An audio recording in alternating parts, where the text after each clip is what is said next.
श्री श्री सच्चिदानंद युवक संघ बटीरा तरफ शीतवस्त्र बंटन।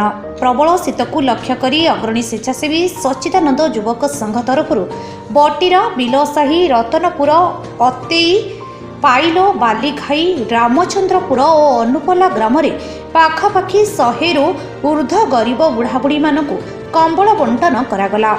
एही महान कार्य स्थानीय अंचल प्रशंसार सुओ छुटी। संघर सभापति सरोजकांत बेहेरा, रंजित बेहेरा, प्रियव्रत बेहेरा, संजय नायक, सरोज प्रधान, देवाशीष महापात्र एवं संघर समस्त मेंबर उपस्थित रही एही कार्यक्रमटी को सफल करथिले। केन्द्रापड़ारू जिला प्रतिनिधि रिपोर्ट, तोफान एंटरटेनमेंट।